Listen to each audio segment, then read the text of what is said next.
So have you ever heard of concavity before today? In math class? Yes. So when did you hear it? My lenses. Okay.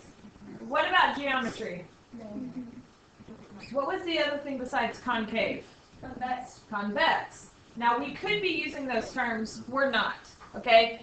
We're going to actually just say concave up or concave down, and we're not going to deal with convex at all, okay? So it's actually going to be a little bit easier, I think.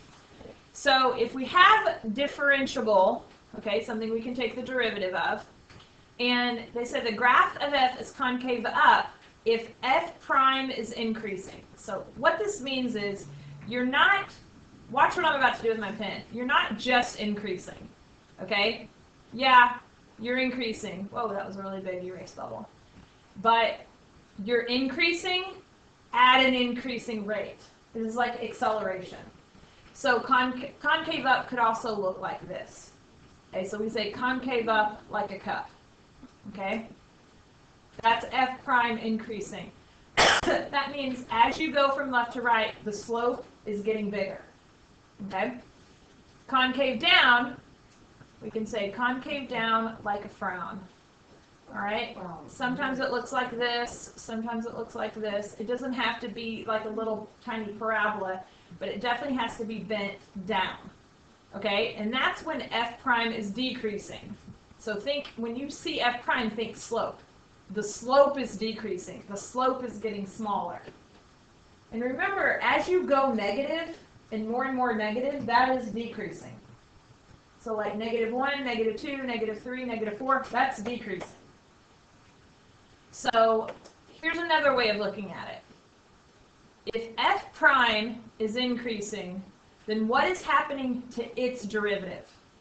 Just in general, when a function is increasing, what do we know about its derivative? It's positive.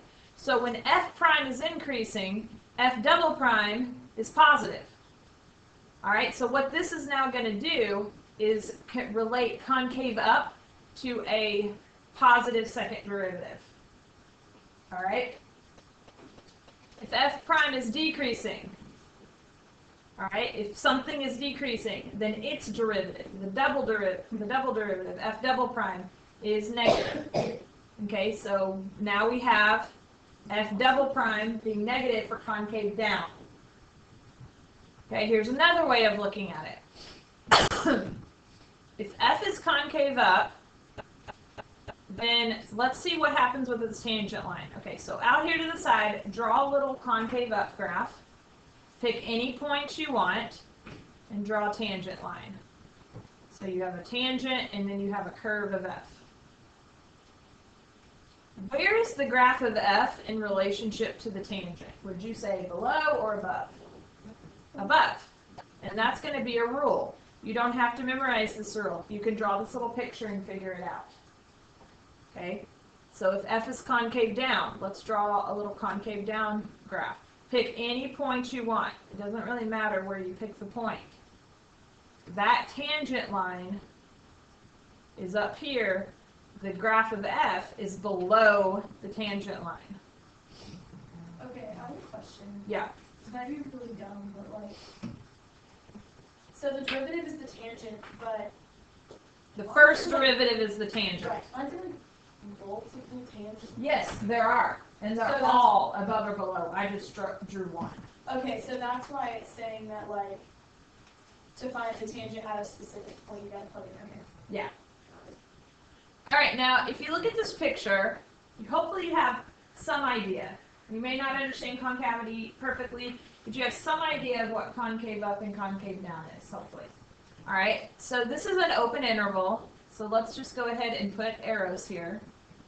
And is there any part of this graph where you know it is concave up, at least for a short little section? So do you see a part where it's obviously concave up? Yeah, right over here, okay? Do you see a part where it's obviously concave down? Over here. In the middle, it looks a little bit weird. So I'm going to help you out here. What I'm going to do is put in points where the concavity changes. And we're going to kind of talk about this. So obviously concave up on the left. Hopefully you see that. It's bent up. Now, if for the second piece, if you don't see the bent, just look a little bit closer. This is bent down, so this is concave down. But think about this. If you were to draw a tangent line, would this curve be above or below the tangent line? That's one way to test if the graph is concave up or concave down. Okay, what about from 0 to 2? Up. Here's another way of looking at it. Some people brought this up earlier. You see that point at 1, 1? It's like we're going from 0, 0 to 2, 2. But do you see how I'm like below that point 1, 1? That shows, even if you don't really see the curvature of the graph, I know it has to be there. And then the last little section would be down. Okay, we're going to write out that answer in a minute, but let's discuss something else. So here we have a theorem, a test for concavity. This kind of pulls everything together. If we have a function, the second derivative has to exist. If the second derivative is positive, then the graph is concave up. It just relates all that into one rule. Concave up means the second derivative is positive.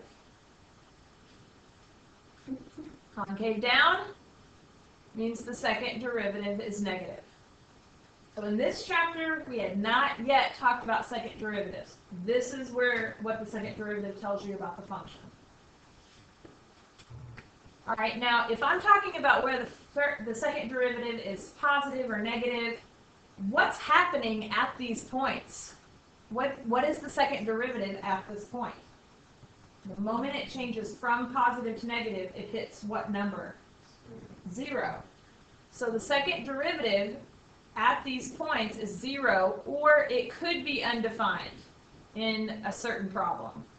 This should sound familiar. Do you remember when we did first derivative equals 0 or undefined? That was for critical numbers. And critical numbers had everything to do with the first derivative. This is the second derivative, okay? So we're not going to call it critical numbers. All right, this has to do with concavity. We're going to give it another name here in a minute. Let's go ahead and write down, though, the open intervals on which we have concave up. So we're going to say f is concave up on, and looking at this picture up here, we could say negative infinity. Where does it stop being concave up? Negative 2. And then it's concave up again from 0 to 2. And you always have to give a reason. This theorem right here is the reason, is where we're going to get our reason. We're going to say something about the second derivative being positive or negative. For concave up, what do we want? The second derivative is positive, or you could say greater than 0. Either way, they mean the same thing.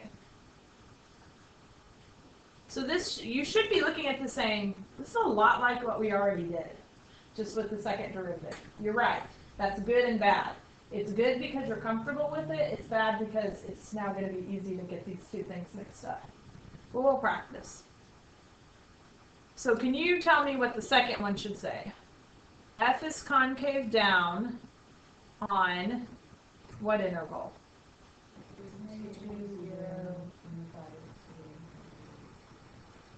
Yeah, negative 2 to 0, and then 2 to infinity. Because f double prime is less than 0, or you could of course say f double prime is negative.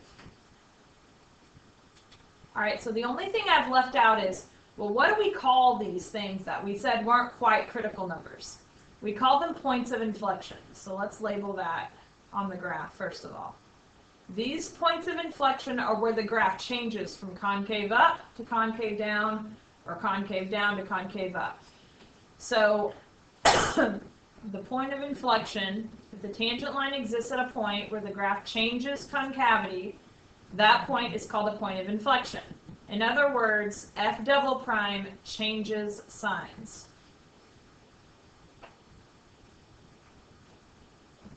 Okay?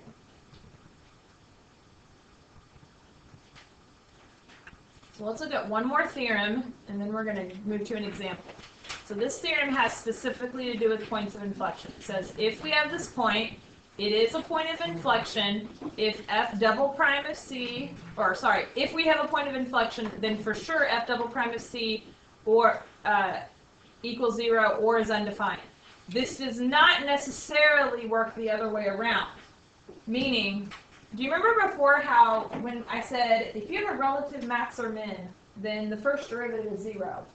But was there a time when the first derivative was 0, but it wasn't a relative max or min? Could the graph level off but not be a max or a min? Like, don't write this down. Like this. This is a perfect example. So there's a similar thing that happens with points of inflection. All right? We'll get to that. We'll probably talk more about that tomorrow. Okay, so determine the points of inflection and discuss the concavity. So the first thing I need to do is find the first derivative. Guess what the second thing I need to do is? So the first thing I need to do is find the first derivative, and the second thing I need to do is, yeah, I love you. Second derivative. Okay. If you're ever stuck, just take a derivative. It can't be bad, right? Yeah. Okay, so we're going to find these points of inflection by considering two things. The derivative, the second derivative in this case, equaling 0 or being undefined. Is this thing undefined? 12x squared minus 24x. No. No. You have to check that though. What would make this undefined? If x is in the denominator. X being in the denominator or square root in the wrong place. A piecewise function would do it. So let's just go ahead and set this equal to 0. Let's solve it how we know how to solve it. This is going to look very familiar to what we've already done. We're just doing this now with the second derivative. So we factor. We set each factor equal to 0. And you solve for x. Now, before when we did this, we called these things critical numbers, and that was with the first derivative. This is with the second derivative, so this is what we call them. We call them PPOI, possible points of inflection. You could even call it probable points of inflection. It is possible, though, that one or both of these don't end up being a point of inflection. Most of the time, almost every time, though, these are both going to be points of inflection. I'll show you how you know in a minute, okay? So here's what we're going to do. We're going to make a sign chart. We're going to put our possible points of inflection on the sign chart in order, just like how we did before. Now, before we put f prime down here, what do you think we're going to do now? F double prime. Still f is up there. Oh. Still f, because what we have to do, think about, they're asking us questions about f of x. You always have to relate it back to f. So let's take a number between negative infinity and 0. And let's plug this thing into f double prime. Okay, I am going to use this form right here. I think the factored form is easier to use. You may agree or disagree, doesn't matter. So if you plug a negative number, okay, negative times a negative is a positive. So that tells me that that section of the graph is actually concave up. Before, we would have drawn like an increasing arrow, right? That's because we were doing first derivative. Now that we're doing second derivative, we're going to talk about concavity. All right, what happens when you plug a number, say 1? Negative. Negative. You threw me off there, Krista. Sorry. So then, concave down. What about a number greater than 2? Plus. Concave up. Now, do you think it will always go plus, minus, plus, minus? No. No. It will usually do that. You have to test it, okay? And again, I'm going to talk more about that tomorrow. So now let's write our answer. Okay, first of all, do we have points of inflection happening at x equals 0 and x equals 2? Yeah. Yes, we do. So I'm going to say we have a point of inflection at x equals 0 and x equals 2. writing just the x value is fine. You could find the y value on the point as well. The directions will be specific as to what you need to do, so don't worry about that right now. But we still have to write a reason. Because f double prime changes signs. Oh, man. You gotta write that. Okay, now let's write concave up. F is concave up on, and you just write your intervals. So from here, it's very similar to what we've already done. You have to give a because. Do you remember what our reason is? So that you get it point. No, but what is the reason? Because F is greater than f double prime is greater than 0. is greater than 0. Good. And then the last one, f is concave down on 0 to 2 because f double prime is less than 0. Okay, so always put a reason. So very similar to what we did. All right, now the last thing I'm going to go over today is this thing called the second derivative test. The second derivative test is an alternative way of finding relative extrema. So relative extrema is something we've already done. Do you feel like you could find the relative max and min of this function right here using what we've already learned? So let's just talk this out real quick. So the old way, which is actually called the first derivative test, said take the derivative, set it equal to 0, find those numbers, and then make a sign chart. Okay? Increasing, decreasing, and that'll tell you your relative max or min. And I am going to do it that way. The second derivative, though, is a little bit different. So look what this says. This says, let f be a function such that the first derivative is 0. Okay? This is a critical number. This is a possible max or min. So I'm going to say possible relative extrema.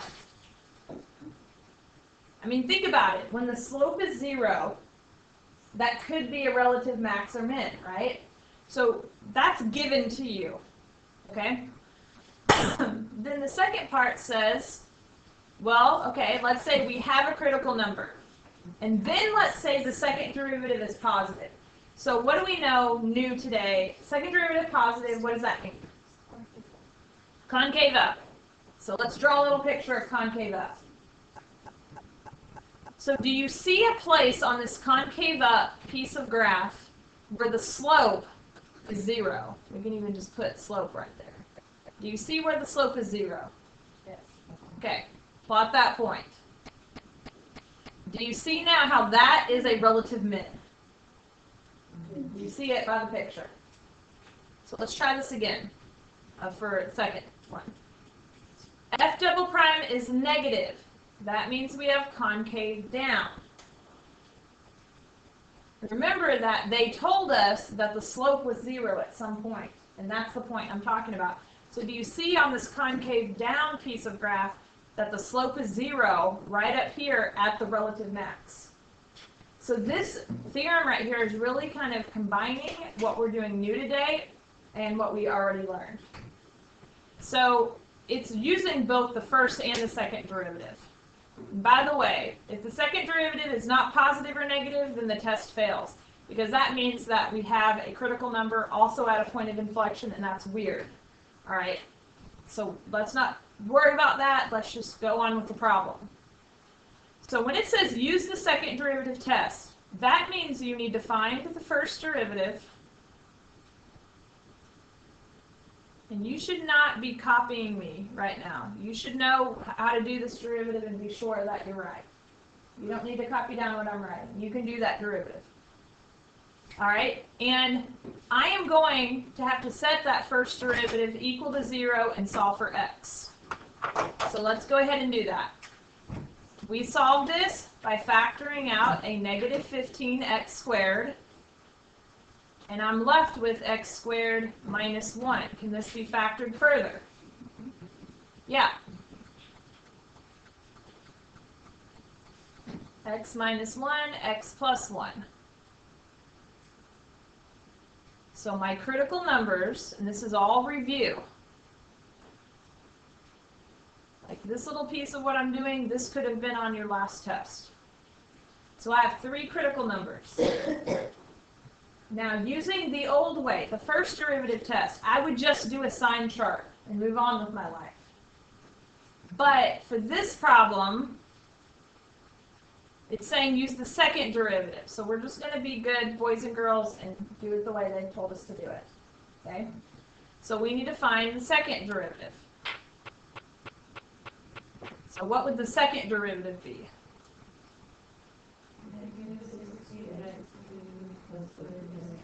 Very good. And we're going to test. We're going to test f double prime of 0. We're going to test f double prime of 1. And we're going to test f double prime of negative 1. And I don't care what these things equal. I want to know, is the second derivative positive or negative? Okay? So is f double prime of 0, plug it into the second derivative, because that's what this f double prime thing means. That's 0. So look, our test failed. So I'm going to put a question mark. We're going to have to come back to that. Yay, our test failed. But look what happens next. F double prime of 1. We plug in a 1. What do you get when you plug in 1? You get a negative. Again, I don't care that what it is. It ends up being negative 30. It's not a big deal. I want to see that. Now, if our second derivative is negative, and you've forgotten the rule already, hopefully you remember it. If you don't remember anything else, just remember this. Second derivative positive, concave up. Second derivative negative, concave down. Everything else can be figured out from that. So here we have a negative. Okay, so is there a relative min or max? Okay, so we're going to say relative, and I'm going to erase right here, and I'll rewrite that in a minute. So we're going to have a relative max happening at x equals 1. And now when I write my because statement, I have to put both pieces. Like, in other words, I have to say how I found this. I'll just write it. Because the first derivative is equal to 0. Okay, f prime of 1 was 0 because that's how I found it to begin with. And I have to list something about the second derivative. That was negative or less than 0. You have to put both pieces when you're using the second derivative test. You have to use both the first and the second derivative to find your answer and to explain your answer. You feel dumb? No, that's dumb because, didn't they tell you to just use the second derivative test? Yes, but the second derivative test is this theorem that says that you have to assume the first derivative is 0 and the second. You have to list both parts of that theorem, basically. All right, what about when we plug negative 1 back into the second derivative? Is it negative or positive? It's positive. So if you've forgotten, draw a little positive concave up graph and say, oh, that's a relative min. So we have a relative min happening at x equals negative 1, and then you got to write your statement. So how many pieces do you need in your because statement? 2. One is with the first derivative, one's with the second derivative. So we have to say that the first derivative is 0, and in this case, the second derivative is greater than 0, or is positive. Now we still have a question mark here. So this is where y'all are going to not like me. You're going to get mad a little bit. Because what do we do when the second derivative test fails? We have to go back to the first derivative test. So now we did this problem the new way. We didn't find all of our answers. I can tell you most likely the answer here is neither. Let's do the first derivative test. So we're going to do this the old way. But you're going to say, it's so much easier to do it the old way. And you're right. In this problem, it's actually easier to do it the old way. The whole problem. But that's not true all the time. So the old way was the first derivative test. All right. Now you guys see what I'm doing here? We're just going to do the whole increasing, decreasing thing. So if I plug in a negative, I'm going to plug it in right here. Plug in a negative, you get a negative. Whoops, that's my fault. Long day. Decreasing. What happens when you plug in, say, something like -1/2?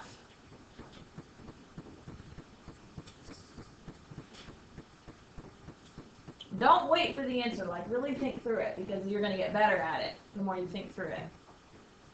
So if you plug in something like -1/2, first of all, do you see those squareds? The negative part doesn't even really matter. We have a negative term, and then -1/2 squared. Okay, that's going to give me like a really small number, +1/4. That's another negative after I subtract the 1. So you get like this. Now, I can tell you guys are kind of zoning out on me here, so I'm going to finish that sign chart. You can do the number crunching. You have to just work through it. Do you guys see how the same behavior happened on both sides of 0, and we had an x squared here? That's why that happened. All right, so before we answer the question, just put that in my tray. Our answers over here, did we confirm our answers? Or are we getting a contradiction? What do you think? We confirmed our answers. So that's good. We did it 2 different ways. We got the same answers. Can I erase this question mark and write something down? At 0, it's neither. Now don't get too bent out of shape about how do you write this. Honestly, you could have left that whole thing off.